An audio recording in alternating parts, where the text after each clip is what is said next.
negara mana saja yang alhamdulillah sudah pernah dikunjungi? Negara ya salam ya. Pertama kali saya ke luar negeri, alhamdulillah Allah memberikan kesempatan kepada saya untuk mengunjungi Baitullah ya, Al-Haramain, Makkah dan Madinah, Arab Saudi pada tahun 2014. Kemudian kembali Allah berikan kesempatan kepada saya untuk menuju Baitullahil Haram lagi, Haramain pada tahun 2016. Kemudian dan qadarullah wa syaa fa'al, alhamdulillah Allah juga memberikan kesempatan kepada saya untuk berkunjung ya ke negara yang mungkin negara yang non muslim, negara yang muslim pada saat ini menjadi minoritas di negara tersebut. Pada tahun 2017 saya mendapatkan panggilan untuk mengimami Ramadan di negara Jepang. Selama 3 bulan kami di sana. Saya di sana 3 bulan. Kemudian alhamdulillah Allah memberikan kesempatan kepada saya kembali pada tahun 2018 akhir kemarin. Saya menuntut ilmu, belajar di negara Sudan. Mungkin bisa menceritakan kisahnya selama di Jepang. Masya Allah, kisah negara Jepang ya. Jadi Jepang ini memang negara non muslim ya, atau bahkan bisa disebut negara tanpa agama. Maksudnya orang-orang di sana ada ada agama yang mereka anut, agama Shinto namanya. Cuma kalau selama saya di sana mereka cenderung acuh kepada agamanya, bukan orang-orang yang taat dan lebih mementingkan pekerjaan mereka.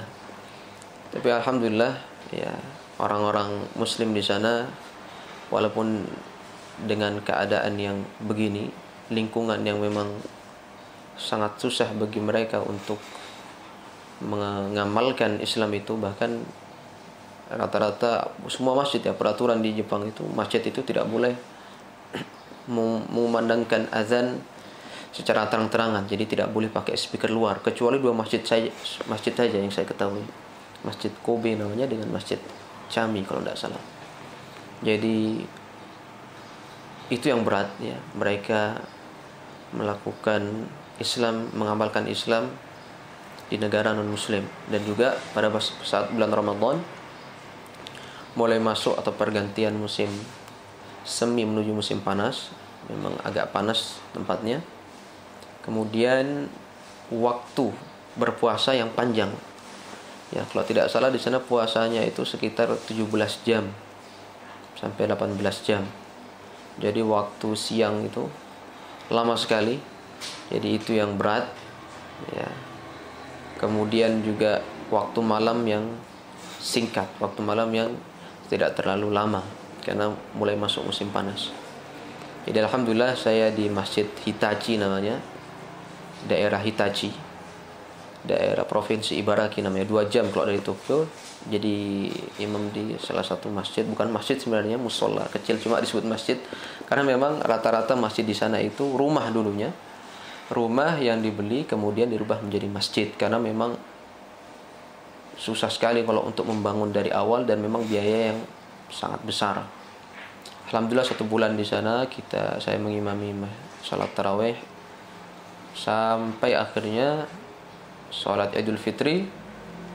Setelah Id ada perpindahan tugas pada saat itu, atau dipindahkan saya untuk menjadi imam di masjid namanya Masjid Mie, daerah Mie, sekitar jaraknya kalau dari Hitachi ini 500 km ya, jauh sebenarnya, cuma tapi ya alhamdulillah ini pengalaman untuk saya untuk bisa ya mencari bagaimana sih kehidupan orang-orang Islam, orang-orang Muslim di tempat yang lain di daerah Jepang ini.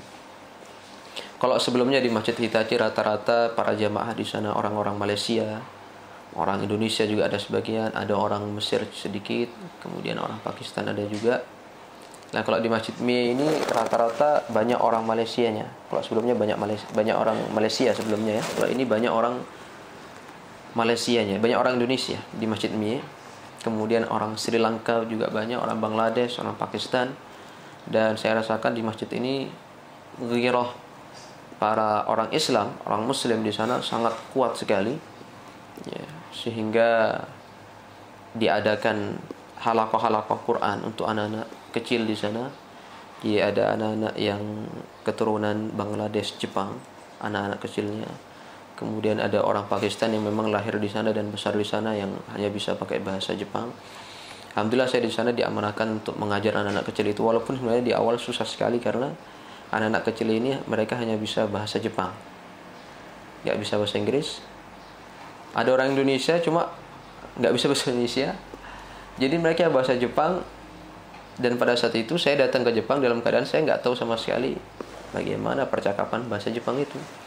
Jadi di awal ya saya pakai bahasa isyarat untuk suruh ngaji, jadi pakai tangan ini sampai sini. Nah, kemudian kalau untuk suruh diam ya, kalau rame ya suruh diam itu pakai bahasa isyarat juga. Nggak bisa kita teriak-teriak karena mereka nggak paham. Sampai akhirnya berjalan 1 hari, 2 hari, 3 hari sampai 1 pekan. Mulai saya melihat di sana, mulai saya mempelajari bagaimana omongan mereka atau bicara kepada temannya. Ya, di situ saya mulai paham, oh ini artinya ini, oh ini bahasa Jepangnya membaca ini. Karena saya lihat, jadi saya pelajari itu. Tapi nggak belajar lewat kemus, nggak. Jadi saya lihat bagaimana praktek mereka sehingga akhirnya minggu kedua, alhamdulillah saya sudah mulai bisa sedikit-sedikit bahasa Jepang yang digunakan di dalam halakoh itu. Jadi kayak membaca, kemudian hafalkan dari sini kemudian ke sini, stop, kemudian jangan rame, jangan tidur dan sebagainya. Nah, alhamdulillah disitulah pengalaman saya selama di negara Jepang. Di situ 1 bulan di masjid tersebut kalau nggak salah. Kemudian kembali lagi ke Masjid Hitachi selama 1 bulan sampai akhirnya pulang ke tanah air Indonesia.